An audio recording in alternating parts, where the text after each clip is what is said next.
Hello, Hollywood. 'Tis the season, my friend. It is the season, but man, where are these movies coming from? In all directions, the answer is. Yes, that's for sure. Wow. I mean, it's like every time I turn on anything, it's like there's something new. There's something new. I know. And, and ever since I went from film critic to entertainment critic and now also do theater and television, and it's just really all over the map. How do you keep up? I don't. Okay. That's the thing.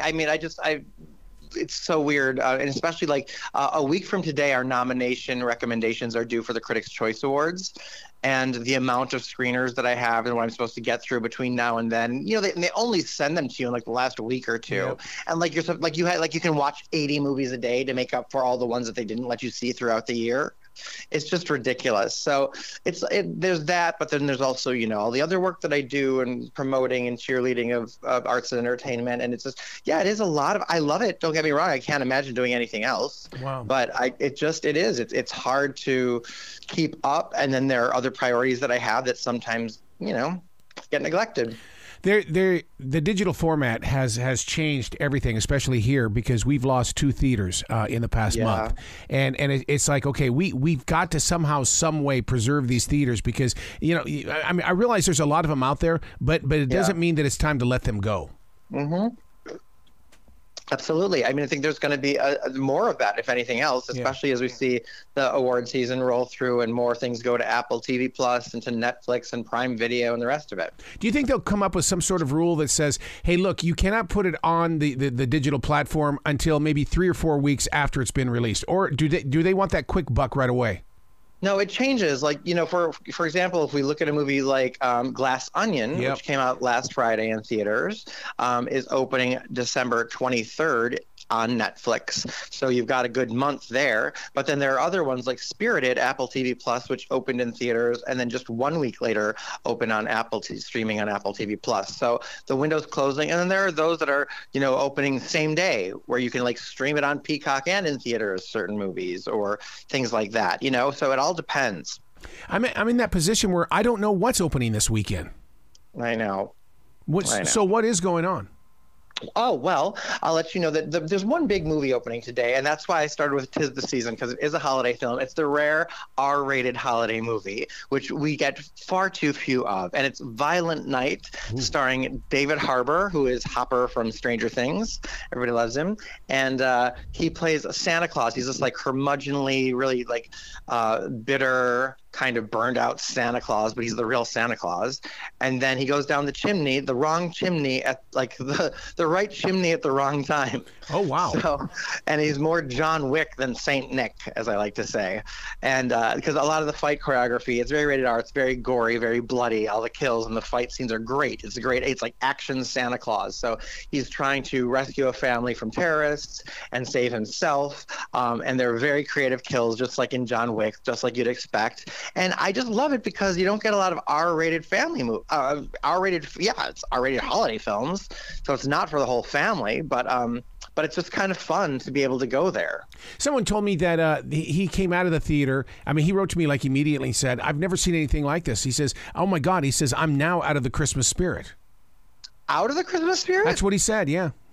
Oh my God, no! I think what I love most about the movie, and actually I talked to David Harbour about it, and you can see my interview with him later today on my website.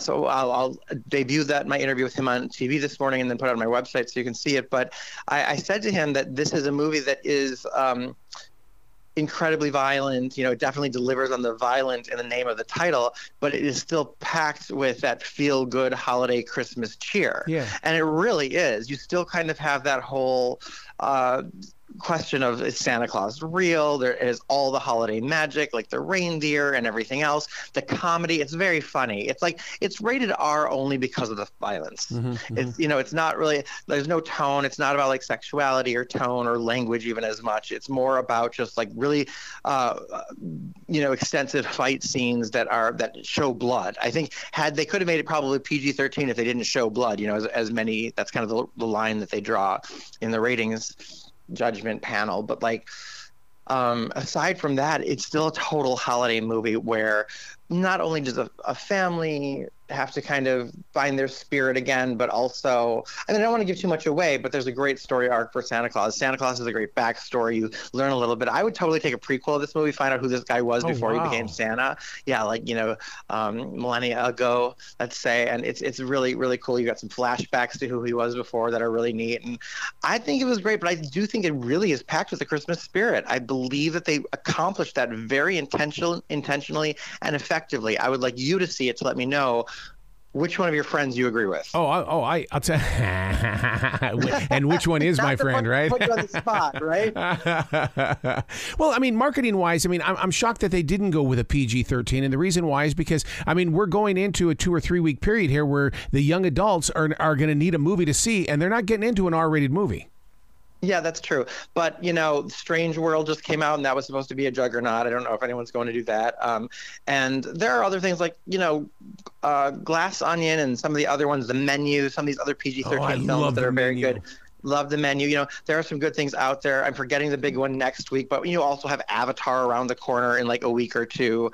And so there's plenty, but it's, again, I want to stand by. I'd like to see more R-rated holiday movies. It's extremely rare. I mean, I just think throw us a bone once in a while for those of us that don't have kids and want to go see a holiday movie that's not on the Hallmark Channel. And we want to see some bloodshed and some action and some badass Santa Claus. Like I was so there for it. I thought it was fantastic. What else did you see this week? There's a documentary I watched called Skin Deep, Formulating a Legacy, which is available digitally on demand on all platforms. And it's a documentary about the cosmetic chemist Vincenzo Spinato, who, I met recently in June in Hollywood because he was the mastermind behind the Judy Garland fragrance that he created in celebration of her would-be 100th birthday. Now, this documentary I checked out, it's new and it follows the trajectory of his life. It followed him for several years. And not only do you see all the science behind what a cosmetic chemist does, and he works on very high-end projects, he's kind of the mastermind behind so many celebrity fragrances. How these celebrities just come out with fragrances and their names are on it and they make millions of dollars? Well, who actually does that? He's like one of the lead players in the world who's worked with almost every celebrity you can think of. Mm-hmm. He overcomes a lot of difficulties. It's a support system that he has, the creativity that he puts into everything that he does. And it's just, I was just totally wowed by him and this very inspirational documentary. Again, it's called Skin Deep, Formulating a Legacy. It's available to stream. And the reason I wanted to cover it this week is because, it's December. I'm starting to think about my gift giving. And some years I do a little bit of a gift guide and holiday recommendations. And I partnered with Vince to give away one of his new bottles of Judy Garland fragrance. Wow. It's $129 value. You can go to my website to enter to win that. It's a great, now it's a unisex fragrance, and I've been wearing it since June. And it was created, and Liza Minnelli said it smells like mama. So if you want to smell like Judy, or perhaps at this point like me, pick up this fragrance. This is the gift you want to give yourself. You know how some fragrances, it's like they smell differently on each person depending upon the oils and their skin. This is a scent, though, that I have so many friends that have it because, I'm big in the Oz community and a lot of Judy Garland fans there. Everyone, male, female, has it and wears it daily, and everyone loves it. Everyone gets compliment on it. I think this is the one unisex fragrance that is universally great on all skin types. So it's a great gift for anyone who likes Judy or the Wizard of Oz. And the fragrance is available at judygarlandfragrance.com. And again, you go to my website right now to enter to win a free bottle at ryanjreviews.com. Oh my God, that's got to be incredible. Absolutely. Was there anything else that was on your list this week? Yeah, I saw season 3. I've got 2 more for you. Season 3 of His Dark Materials. What's that?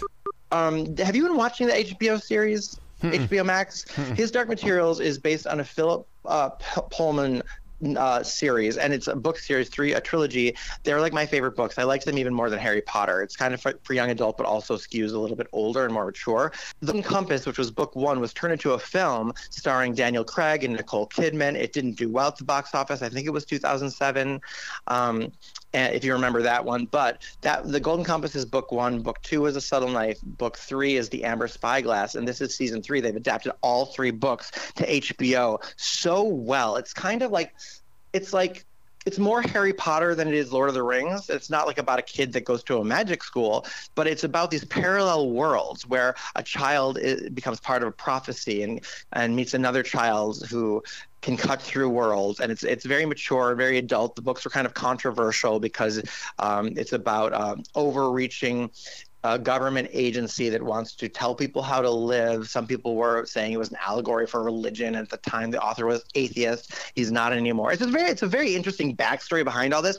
But the adaptation of this third season, I thought would be so impossible, just because the worlds and the places and the environments that they go to are amazing, from heaven to hell to everywhere else. And it's got Lin-Manuel Miranda and Ruth Wilson and James McAvoy, and I binged this immediately, and it's so good. So that's HBO, His Dark Materials season 3. And lastly, Mr. Saturday Night, the Broadway musical with Billy Crystal, based on his directorial debut film in 1992. Did you see the movie? No.